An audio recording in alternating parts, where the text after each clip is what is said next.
दोस्तों कैसे हैं? जहाँ तक हमको लगता है आप लोग बहुत ही अच्छे होंगे। तो हम लोकसभा के बारे में बता रहे थे तो चलिए हम आप लोकसभा के टॉपिक पे आते हैं।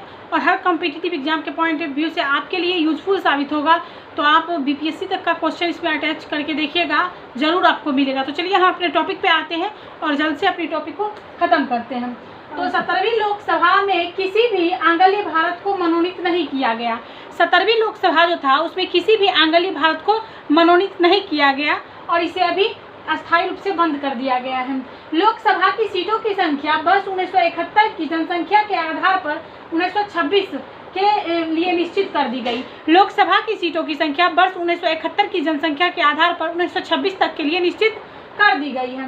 निर्वाचन संसदीय क्षेत्र का निर्धारण 2021 की जनसंख्या के आधार पर वर्ष 2026 तक के लिए निश्चित कर दी गई।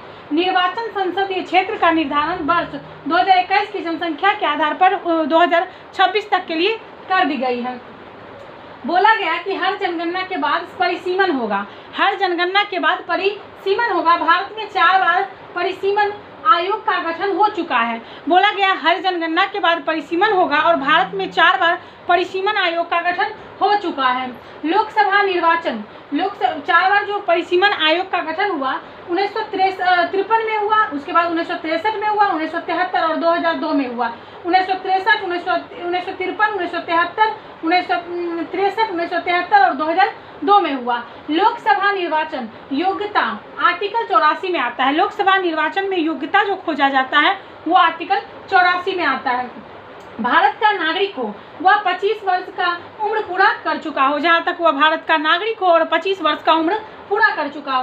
अन्य योग्यता संसद निर्धारण करेगा जनप्रतिनिधि अधिनियम 1951 के तहत, और अन्य योग्यता जो वो संसद निर्धारण करेगा जनप्रतिनिधि अधिनियम 1951 के तहत। लाभ के पद पर ना हो, 2 वर्ष से अधिक सजा ना हुई हो, जहाँ तक किसी लाभ के पद पर ना हो, 2 वर्ष से अधिक सजा ना हुई हो, दहेज प्रथा सती प्रथा जैसी मुकदमा ना हो, जहाँ तक दहेज प्रथा और सती प्रथा जैसी मुकदमा ना हो, भ्रष्ट आचरण का दोषी ना हो, दल बदल का दोषी ना हो, भ्रष्ट आचरण का दोषी ना हो, दल बदल का दोषी ना हो, दूसरे देश की नागरिकता ग्रहण नहीं किया हो, जहाँ तक दूसरे देश की नागरिकता ग्रहण नहीं किया हो। लोकसभा में निर्वाचन में योग्यता जो खोजा जाता है यही सब योग्यता खोजा जाता है। लोकसभा का निर्वाचन प्रत्यक्ष निर्वाचन होता है। लोकसभा में प्रत्यक्ष निर्वाचन होता है, राष्ट्रपति की तरह अप्रत्यक्ष निर्वाचन नहीं होता है। इसकी प्रणाली अग्रताही विजेता कही जाती है। इसमें जो विजेता होता है इसकी प्रणाली अग्रताही विजेता कही जाती है, जिसमें सर्वाधिक मत प्राप्त करने वाले को जीत हासिल होता है। जिसमें सबसे अधिक जो मत प्राप्त करता है उसे जीत हासिल होता है। इसमें वोट का मत प्रतिशत कुछ मूल्य नहीं होता है, जहाँ तक राष्ट्रपति के वोट का मत प्रतिशत मूल्य होता है, लेकिन लोकसभा में निर्वाचन जो होता है उसमें वोट का मत प्रतिशत मूल्य नहीं होता है। शपथ आर्टिकल 99 के अंतर्गत आता है। संसद के सदस्यों को शपथ दिलाने का कार्य राष्ट्रपति करता है। संसद के जो सदस्य हैं उनको शपथ दिलाने का कार्य राष्ट्रपति करता है। राष्ट्रपति करता है या राष्ट्रपति द्वारा नियुक्त कोई व्यक्ति करता है, या तो राष्ट्रपति करता है या राष्ट्रपति द्वारा नियुक्त कोई व्यक्ति करता है। नवनिर्वाचित लोकसभा में राष्ट्रपति प्रोटेम स्पीकर को शपथ दिलाता है। नवनिर्वाचित लोकसभा अगर हो तो उसमें राष्ट्रपति प्रोटेम स्पीकर को शपथ दिलाता है। प्रोटेम स्पीकर को वरिष्ठ सदस्य होता है। प्रोटेम स्पीकर वरिष्ठ सदस्य होता है, जैसे एमपी होता है वैसे प्रोटेम स्पीकर भी होता है। राज्य में प्रोटेम स्पीकर लोकसभा के अन्य सदस्यों को शपथ दिलाता है। प्रोटेम स्पीकर जो है वो लोकसभा के अन्य सदस्यों को शपथ दिलाता है। प्रथम प्रोटेम स्पीकर जो थे वो जीबी मालवांकर थे। भारत के प्रथम प्रोटेम स्पीकर जो थे वो जीबी मालवांकर थे। इसकी शपथ 3री अनुसूची के अनुसार होती है। जैसे प्रोटेम स्पीकर की शपथ 3री अनुसूची के अनुसार होती है और राष्ट्रपति की शपथ 3री अनुसूची के अनुसार नहीं होती है। कार्यकाल आर्टिकल 83 में आता है। लोकसभा का कार्यकाल प्रथम बैठक से 5 वर्ष का होता है। लोकसभा का जो कार्यकाल है वो प्रथम बैठक से 5 वर्ष का होता है।